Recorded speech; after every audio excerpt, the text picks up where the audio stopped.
논어에서 하기편 제1장 8절의 내용을 구글 노트북 LM AI에게 양심 분석을 시켰다. 질문. 공자께서 말씀하셨다. 군자가 신중하지 않으면 위험이 없으며 배워도 견고하지 않게 된다. 충실과 신의를 중시하고 자기보다 못한 자를 벗으로 사귀지 말며 잘못이 있으면 고치기를 꺼리지 말아야 한다. 위의 공자의 말씀을 양심의 원리로 분석해줘. 답변. 공자께서 말씀하신 내용을 양심의 6가지 주요 원리에 따라 분석해 보겠습니다. 이 원리들은 인간의 근원적인 의식인 양심을 구성하며 인간의 선택에 직접적인 영향을 줍니다. 군자가 신중하지 않으면 위험이 없으며 배워도 견고하지 않게 된다. 깨어있음. 위험은 마음의 평정심과 초연함에서 비롯될 수 있습니다. 깨어있음은 대상 없는 의식에 접속하연을 고유하고 자명한 상태를 유지함으로써 평정심을 찾는 것을 의미하며 평정심은 모든 일을 잘하기 위한 바탕이 됩니다. 깨어있음의 초연함과 평정심은 신중함의 바탕이 됩니다. 성실. 신중하지 않음은 단순히 조심성이 없는 것을 넘어 어떤 대상을 깊이 숙고하거나 진지하게 여기지 않는 태도를 포함할 수 있습니다. 이러한 태도는 배움에 있어서 가볍게 생각하는 결과로 이어질 수 있습니다. 즉, 배움의 중요성이나 과정을 충분히 고려하지 않고 피상적으로 접근하여 견고하지 않게 됩니다. 지혜.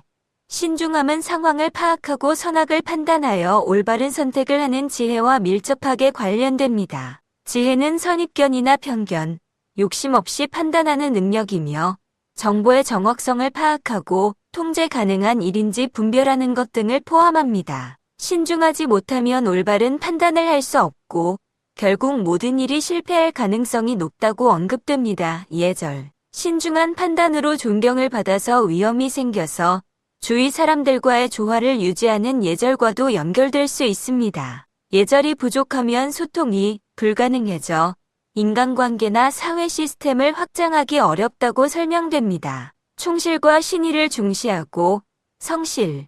충실과 신의는 성실의 핵심 개념과 직접적으로 연결됩니다. 이를 꾸준히 하면 신뢰를 받을 수 있다고 명시되어 있으며 성실의 핵심 개념에 신뢰가 포함됩니다. 또한 오륜에서 친구와 동료 간에는 신뢰가 우선순위가 높다 라는 부무유신이 있어 신뢰의 중요성을 강조합니다. 자기보다 못한 자를 벗으로 사귀지 말며 지혜. 이 구절은 올바른 판단력과 분별력을 강조합니다. 지혜는 자명함과 찜찜함을 구분하는 분별이며 잘못된 기준이나 욕심, 감정적 앙금 없이 판단하는 것을 포함합니다. 소크라테스의 명언 중 악은 인간이 선에 대해 잘못 생각하고 있다는 사실에서 기인한다는 지혜를 통해 악한 이들을 분별하는 중요성을 시사합니다. 또한 부처의 명언으로 자기보다 훌륭하거나 비슷한 사람을 만나서 여행할 수 없거든 차라리 혼자서 길을 가라. 어리석은 자와는 길벗이 되지 말라가 있어 어리석은 자를 벗으로 사귀지 않는 것이 현명한 선택임을 강조합니다. 정의. 정의는 옳지 못함을 부끄러워하고 착하지 못함을 미워하는 수호지심으로 나타나며 찜찜함과 악을 제외하는 배제가 핵심 개념 중 하나입니다. 나쁜 영향을 주는 사람들을 멀리하는 것은 몸의 한 부분을 잃는 것이 온몸이 지옥에 떨어지지 않는 것보다 낫다는 예수의 말씀처럼 잘못된 부분을 배제하여 전체를 지키려는 정의로운 행동으로 볼 수 있습니다. 잘못이 있으면 고치기를 꺼리지 말아야 한다.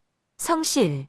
자신의 잘못을 고치는 것은 성실의 중요한 부분입니다. 독해는 결론을 실행한 후 피드백을 참고하여 부족한 부분을 개선하고 이 과정을 반복하는 것을 의미합니다. 역량껏 양심을 구현하려고 노력했는가를 점검하는 것 역시 끊임없이 자신을 개선하는 태도와 연결됩니다. 지혜. 잘못을 인정하고 고치는 것은 자신의 판단이 불완전할 수 있음을 아는 지혜에서 나옵니다. 예절. 잘못을 고치기를 꺼리지 않는 것은 겸손한 태도를 나타냅니다. 겸손해야 새로운 것을 배울 수 있고 자신의 주장만 고집하지 않을 수 있습니다. 이러한 태도는 상황을 수용하는 예절의 본질과도 연결됩니다. 공자의 명언으로 과오를 범하고 고치지 않는 자는 또 다른 과오를 범하고 있는 것이다. 라는 구절이 있어 잘못을 고치는 태도의 중요성을 명확히 보여줍니다. 정의. 기준을 좀 더 자명한 방향으로 개선하는 것은 퇴보하지 않기 위한 중요한 점입니다. 결론적으로 공자의 말씀은 지혜를 통해 신중하고 올바르게 판단하고 성실을 통해 꾸준히 배우고 자신을 개선하며 예절을 통해 겸손하게 자신을 돌아보고 정의를 통해 부적절한 관계를 배제하고 자기 행동을 바로잡는 중요성을 강조하고 있습니다. 이러한 가르침은 양심의 주요 원리들과 깊이 연관되어 있으며 인간이 사회를 이루어 잘 살아가기 위한 보편적인 지침이 됩니다.